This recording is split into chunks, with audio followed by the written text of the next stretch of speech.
Saludos a todos, soy Alejandro Seche y esta es La Barca del Sol.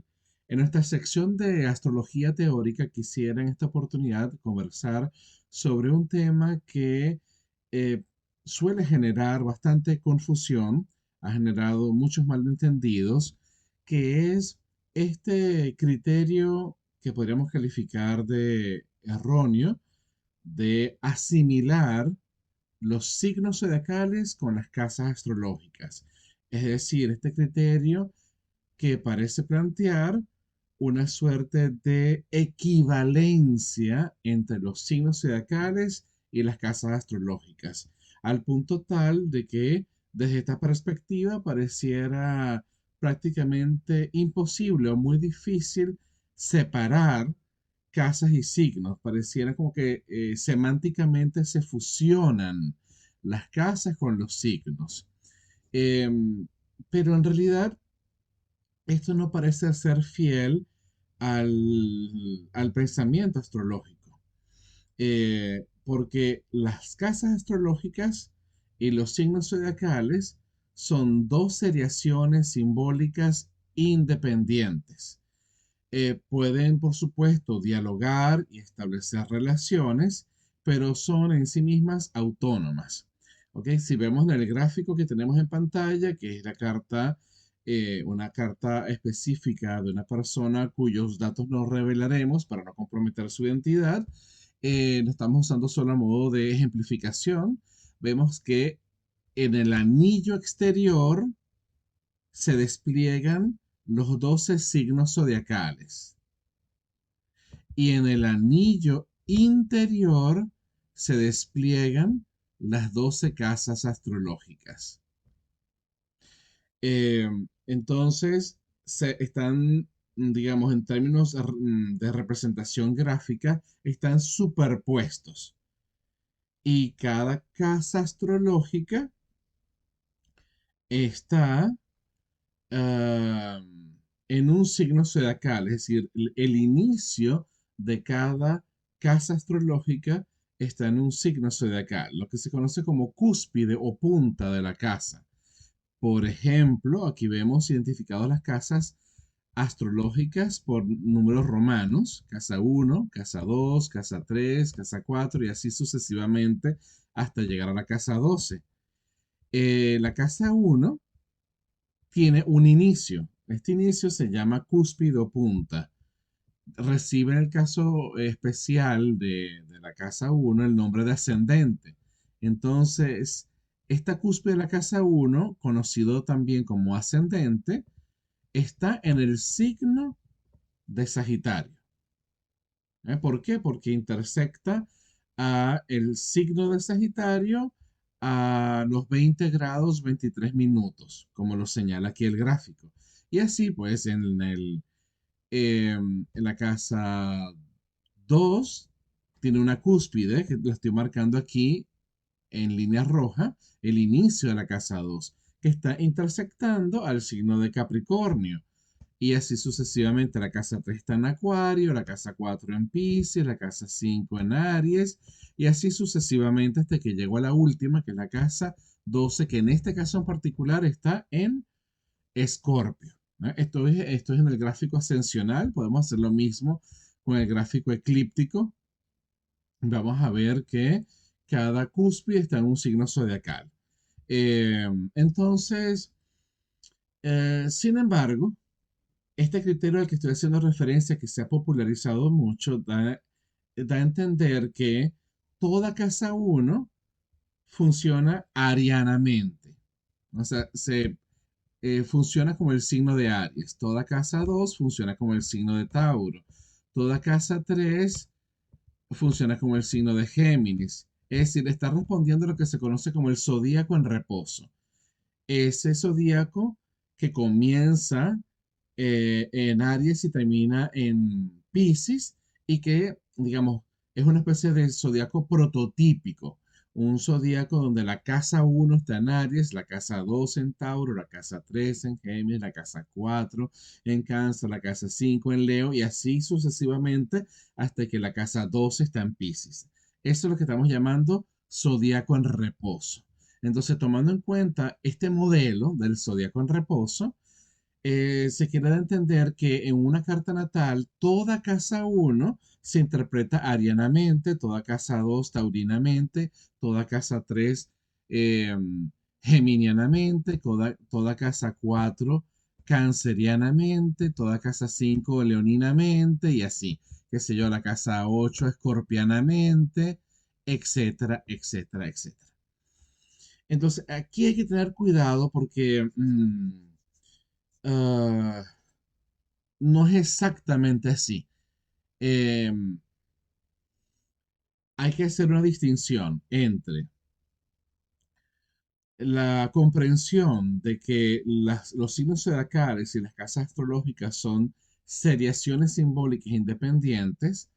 A dos, la comprensión de que la astrología es un lenguaje simbólico que funciona por analogía y homología, o sea, por tipos de semejanza. Todos los lenguajes simbólicos, y la astrología es un lenguaje simbólico, funcionan por analogía y homología, por semejanzas. Entonces, claro, los símbolos entre sí se conectan, dialogan a partir de semejanzas, de analogías y homologías.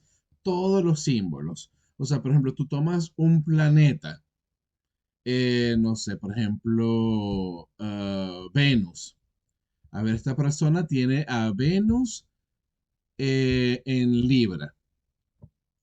Entonces, eh, el símbolo llamado Venus empieza a dialogar con otros símbolos, por ejemplo, la diosa Afrodita, la diosa Venus romana, empieza a dialogar con los mitos de estas diosas, empieza a dialogar con una serie de elementos que están vinculados con Venus.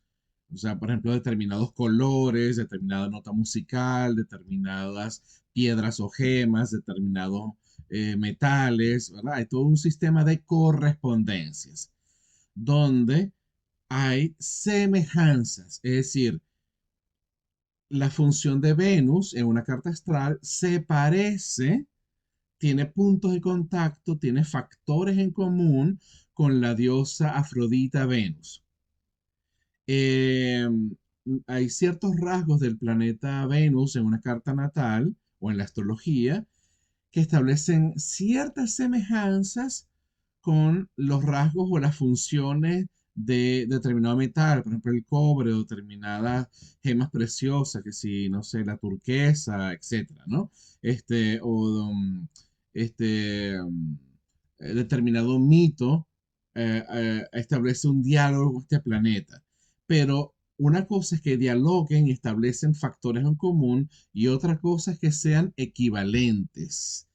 No son la misma cosa. Una cosa es la diosa Venus o la diosa Afrodita y otra cosa es el planeta Venus. Una cosa es el cobre o como metal y otra cosa es el planeta Venus. Una cosa son la crisoprasa o la turquesa como piedras y otra cosa es el planeta Venus. Son cosas distintas, pero es que están interconectadas a través de las simbolizaciones interconectadas por semejanzas. Hay factores en común. Entonces, toda la astrología funciona así. Los planetas, los signos zodiacales, ¿sabes? Es como por ejemplo, tú tomas a Leo, el signo de Leo. Entonces, este símbolo dialoga con otros símbolos, como por ejemplo el animal león. Entonces, hay ciertos rasgos del animal león, ¿verdad? Que entran, que se vinculan, que dialogan, que tienen lo que Marius Schneider llamaba, posee un ritmo común con el signo de Leo, ¿ok? Igual, por ejemplo, el metal oro, o el sol, ¿verdad? Que es su planeta regente. Entonces empieza a dialogar con otros símbolos, pero no es que son equivalentes.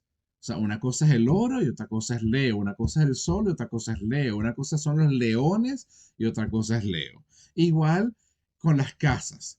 Entonces, claro, planetas, signos, casas forman parte de un sistema simbólico, ¿verdad? dentro del lenguaje que se conoce como astrología. Entonces, ¿qué ocurre? Hay una media verdad en lo que se ha estado afirmando, de que la casa uno está relacionada con Aries, la casa 2 con Tauro, la casa 3 con Géminis, etcétera. Entonces, ¿en qué sentido o hasta qué punto eso es cierto? Solo en la medida en que desde el pensamiento simbólico comprendes que hay homologías, es decir, semejanzas funcionales o semejanzas estructurales entre el comportamiento de Aries y el simbolismo de la casa uno, entre el comportamiento de Tauro y el simbolismo de la casa 2, entre el comportamiento de Géminis y el simbolismo de la casa 3. Entonces entiendes que hay un ritmo común, un factor común. Marius Schneider también lo llamaba el factor F, bueno, como lo quieras llamar, ¿no? Pero no significa que hay una equivalencia. Los símbolos no funcionan nunca por equivalencia. Es decir, un símbolo nunca es equivalente a otro símbolo. Lo que están es dialogando a través de correspondencias basadas en semejanzas, analogías y homologías. Entonces, lo que se está dando a entender es que para entender el funcionamiento de la casa uno es útil asociarlo con ciertos rasgos de Aries. No todos, algunos rasgos de Aries te van a resonar, en una resonancia interna, un poco si recorrimos a las reflexiones de Gastón Bachelard, ¿no? Que es una especie como de resonancia. ¿Ok? Igual, cuando tú estás analizando cómo funciona la casa 2 en general, ¿verdad? El tomar en cuenta su vínculo por asociación, por correspondencia con Tauro, te ayuda a comprender ese funcionamiento interno de la casa. Ok, hasta allí puede ser cierto y forma parte de las propuestas interpretativas de la astrología moderna. ¿Por qué? Porque en la astrología antigua, por ejemplo, la astrología mesopotámica, no existían sistemas de casas. O sea, por allí no aplica. En la astrología egipcia, hitita, urrita, etcétera, tampoco existían sistemas de casas. Y en la astrología, por ejemplo, helenística, la astrología del imperio, del antiguo imperio romano, etcétera, es cuando empiezan a surgir los primeros sistemas de casas. En la astrología tradicional no hay una relación de este tipo ni lejanamente. Es decir, para ellos realmente son dos cosas totalmente diferentes.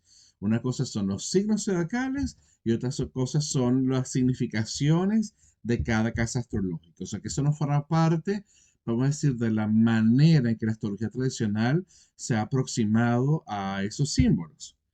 Este, pero sí forma parte de la propuesta de la astrología moderna. Propuesta que ha sido muy mal interpretada. ¿De qué manera ha sido mal interpretada? Entonces, allí esto, lo siguiente nos va a ayudar a entender dónde está la mala aplicación, dónde está el error. Ya dijimos hasta qué punto sí es cierto. Ahora vamos a señalar en qué sentido es falso. Por ejemplo, en esta carta que estamos viendo en pantalla, si esta persona tiene estos puntos planetarios en Escorpio, en la casa 11, como Júpiter, el nodo norte, como Juno, em, yo voy a interpretar cada uno de esos puntos planetarios en el signo en el que están, en Escorpio. No es que voy a interpretar estos puntos planetarios con rasgos acuarianos porque ocupan casa 12. No, no. Los rasgos acuarianos sirven para yo entender el funcionamiento interno de la casa 12 y entonces entender mejor por qué la casa 11, perdón, la casa 11 simboliza lo que simboliza. Entonces tomo ciertos rasgos de Acuario, ¿ok? Como su carácter colectivizante, su carácter grupal, su carácter sociable, su carácter utópico, una serie de rasgos, y los pongo a dialogar con la casa 11, y entonces comprendo, ok, con razón, hay como un cierto diálogo, una resonancia. Eso me ayuda a entender la función de la casa 11, pero no es para que yo interprete cualquier punto planetario que está en la casa 11 como si estuviera en Acuario. No es que este Júpiter en Escorpio tiene rasgos acuarianos, una carga acuariana, un perfil acuariano, un sentido acuariano. Lo leo con un matiz acuariano. No, no, no, o sea, no, eso no aplica. Eso no aplica porque de hecho va contra los principios simbólicos. El lenguaje simbólico nunca funciona de esa manera. Entonces, si esta persona tiene la luna en Tauro, en casa 5, yo interpreto a esa luna de modo taurino.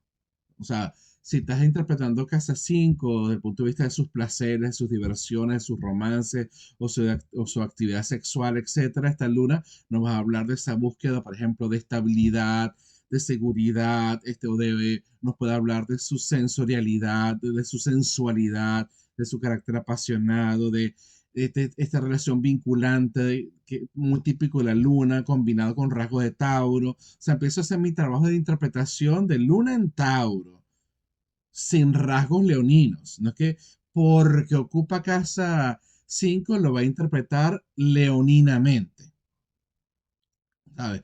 No es que le voy a vincular a temas típicos de Leo, no sé, como alta expresividad, dramatismo, creatividad, o por ejemplo, eh, carácter egocentrado, necesidad de reconocimiento, de brillo. No, en todo caso, si hay algún significado eh, que está en el signo de Leo y que es común a la casa 5, lo tomo por la casa 5, no por Leo. Es decir, no va a pensar en términos leoninos, sino en términos de que ocupa la casa 5. Entonces, no hay una equivalencia entre signos y casas, porque aunque haya rasgos comunes, hay varios significados de las casas que no tienen nada que ver con el signo al que se le asocia por zodiaco en reposo. ¿Ok? Este, por ejemplo, ah, no sé, la casa 12 puede ser una casa de encierros, encierros físicos. También se ha teorizado mucho sobre la casa 12 como encierros psicológicos. Este, entonces, el significado encierros, aislamiento, no es un rasgo típico de Piscis, no tiene nada que ver con Piscis. No tiene nada que ver con Piscis, ¿ves? O por ejemplo, no sé si estoy tomando la casa 8 como la casa de las necesidades de los demás, porque la casa 12 es la casa de mis necesidades, o la casa 8 como los recursos y los bienes de los demás, porque la casa 12 es la casa de mis recursos. Entonces, la casa 8 como casa de las necesidades de los demás o casa de los recursos de los demás no son rasgos de Escorpio, no tiene nada que ver con la caracterización del signo Escorpio. Es algo propio de la casa 8 que no es equivalente al signo de Escorpio. Y así sucesivamente, ¿no? O sea, este, hay una serie de, este, por ejemplo, rasgos, no sé, de Virgo, ¿verdad? Que no tienen nada que ver con la casa 6, ¿verdad? O sea, por ejemplo, tú podrías reflexionar sobre Virgo desde el punto de vista de exactitud, precisión, meticulosidad, detalles, elementos micro, secuencialidad, no sé qué. Eso no tiene nada que ver con casa 6. Otros rasgos sí van a tener que ver y van a dialogar porque están en correspondencias, porque todos los símbolos forman parte de un todo, de un universo donde todo está hermanado, donde todo forma una unidad. Entonces todo está hermanado, pero no es que todo es igual, todo es la misma cosa. Pues entonces empieza como una especie de equivalencia que no es así. Los símbolos funcionan por semejanzas, por diálogos, no por identidad, equivalencia, identidad. La casa uno tiene su propia identidad. Ejemplo, la casa uno es la casa desde la perspectiva de la astrología moderna, no de la personalidad, sino del temperamento y del carácter, que son cosas muy distintas. Entonces, el concepto de temperamento, el concepto de carácter, no tienen nada que ver con Aries. Nada que ver con Aries. Y sin embargo, forma parte de los significados intrínsecos, pues, de la casa uno. Entonces, eso ha llevado a muchos malentendidos, interpretaciones erróneas, donde la persona si ve un planeta en casa 8 le da un toque escorpiano, lo interpreta escorpianamente. Es que yo tengo, por ejemplo, la luna en casa 8, entonces mi luna que tiene ya un toque, una carga, unas significaciones escorpianas, no. Si esta persona tuviera la luna justo aquí, la tendría en Leo, sin rasgos escorpianos. Si la tendría un poquito más para acá, la tendría domiciliada en Cáncer. No tiene nada que ver con rasgos escorpianos. Ok, entonces eso es algo que quería compartir. Quizás no lo he explicado con todos los detalles que quisiera. Me gustaría profundizar mucho más en la teoría, poner más ejemplos, por supuesto, pero tampoco quiero que el video sea un video demasiado extenso, sino ir al grano, ¿verdad? Primero explicar y tomar un ejemplo para hacer un llamado, o sea, un llamado a la reflexión sobre cómo es el funcionamiento de los lenguajes simbólicos y cómo se ha ido distorsionando esto. Se le ha adjudicado esta idea como si fuera a la astrología moderna, como si fuera algo muy propio de esta astrología.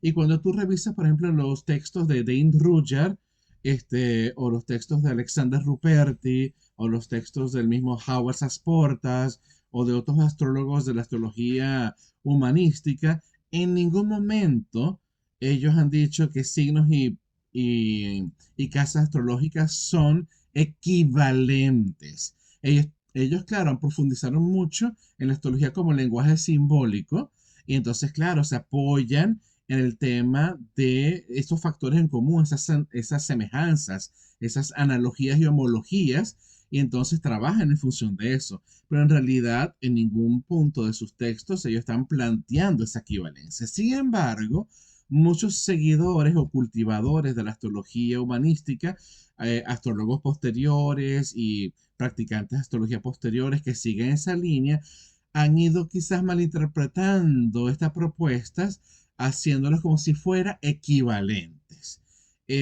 Bueno, nos veremos muy pronto en un próximo video, ya sea en la sección de astrología teórica como esta o en la sección de astrología práctica. Pueden contactarme en mis redes sociales, por ejemplo en Instagram, @AlejandroSecheTulpa, o en la página Facebook y en la fanpage de Facebook, La Barca del Sol. Hasta luego, un abrazo.